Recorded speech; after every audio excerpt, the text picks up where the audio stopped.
बृहस्पति देव की कथा। प्राचीन काल में एक ब्राह्मण था। वह बहुत निर्धन था। उसके कोई संतान नहीं थी।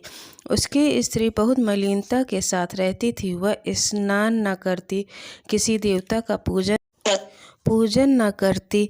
इससे ब्राह्मण देवता बड़े दुखी थे। बेचारे बहुत कुछ कहते थे, किंतु उसका परिणाम ना निकला।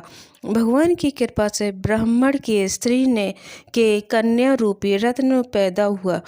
कन्या बड़ी होने पर प्रातः स्नान करके विष्णु भगवान का जाप हुआ, बृहस्पति देव का व्रत करने लगी। अपने पूजन पाठ को समाप्त करके स्कूल को जाती, अपनी मुट्ठी में जौ भर के ले जाती और पाठशाला के मार्ग में डालती जाती। तब ये जौ स्वर्ण के हो जाते। लौटते समय उसको बीन कर घर को ले आती थी। एक दिन वह बालिका सूप में उस सोने के जौ को फटक कर साफ कर रही थी कि उसके पिता ने देख लिया और कहा, हे बेटी, सोने के लिए सोने का सूप होना चाहिए। दूसरे दिन बृहस्पतिवार था। इस कन्या ने व्रत रखा और बृहस्पति देव से प्रार्थना करने के कहा, मैंने आपकी पूजा सच्चे मन से की हो तो मेरे लिए सोने का सूप दे दो। बृहस्पति देव ने उसकी प्रार्थना स्वीकार कर ली। रोजाना की तरह वह कन्या जौ फैलाती हुई जाने लगी। जब लौटकर जौ बीन रही थी तो बृहस्पति देव की कृपा से सोने का सूप मिला। उसे वह घर ले आई और उसमें जौ साफ करने लगी, परंतु उसकी माँ का वही ढंग रहा। एक दिन की बात है कि कन्या सोने के सूप में जौ को साफ कर रही थी। उस समय उस शहर का राजपुत्र वहां होकर निकला।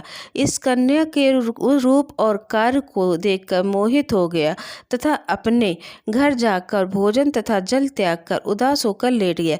राजा को इस बात का पता लगा तो उसने अपने प्रधानमंत्री के साथ उसके पास गए और बोले, हे बेटा, तुम्हें किस बात का कष्ट है? किसी ने अपमान किया है अथवा और कोई कारण हो सो कहो, मैं वही कार्य करूँगा जिससे तुम्हें प्रसन्नता हो। अपने पिता के राजकुमार से बातें सुन ली और तो वह बोला, मुझे आपकी कृपा से किसी बात का दुख नहीं है। किसी ने मेरा अपमान नहीं किया है, परंतु मैं उस लड़की से विवाह करना चाहता हूँ जो सोने के सूप में जौ साफ कर रही थी। यह बात सुनकर राजा आश्चर्य में पड़ा और बोला, हे बेटा, इस तरह की कन्या का पता तुम ही लगाओ। मैं उसके साथ तेरा विवाह अवश्य ही करवा दूंगा। राजकुमार ने उस लड़की के घर का पता बतलाया। तब मंत्री उस लड़की के घर गए और ब्राह्मण के देवता को उस सभी हाल बतलाया। ब्राह्मण देवता राजकुमार के साथ अपनी कन्या का विवाह करने के लिए तैयार हो गए तथा विधि विधान के अनुसार ब्राह्मण की कन्या का विवाह राजकुमार के साथ हो गया। कन्या के घर से जाते ही पहले की भांति उस ब्राह्मण देवता के घर में गरीबी का निवास हो गया। अब भोजन के लिए भी अन्न बड़ी मुश्किल से मिलता था। एक दिन दुखी होकर ब्राह्मण देवता अपनी पुत्री के पास गए। बेटी ने पिता की दुखी अवस्था को देखा और अपनी माँ का हाल पूछा। तब ब्राह्मण ने सभी हाल कहा। कन्या ने बहुत सा धन देकर अपने पिता को विदा कर दिया। इस तरह ब्राह्मण का कुछ समय सुखपूर्वक व्यतीत हुआ। कुछ दिन बाद फिर वही हाल हो गया।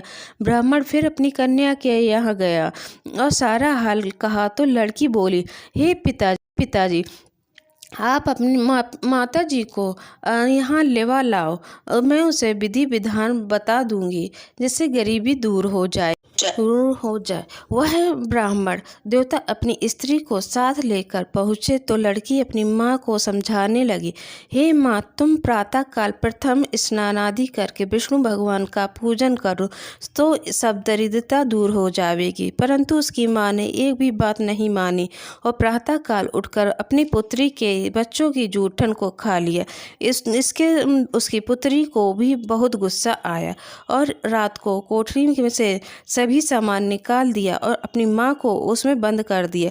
प्रातःकाल उसने निकाला तथा स्नान आदि करा के पाठ करवाया तो उसकी माँ की बुद्धि ठीक हो गई और फिर प्रत्येक बृहस्पतिवार को वह व्रत रखने लगी। इस व्रत के प्रभाव से उसके माँ बाप बहुत ही धनवान और पुत्रवान हो गए।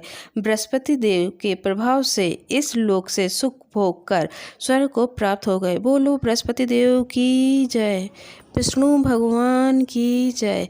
अगर आपको मेरा ये वीडियो अच्छा लगे तो प्लीज़ लाइक शेयर और कमेंट करें और मेरे चैनल को सब्सक्राइब करें और बेल आइकन को दबा दें जिससे मेरे सारे नोटिफिकेशन आपके पास पहुंचते रहे। जय श्री विष्णु। ओम नमो भगवते वासुदेवाय नमः।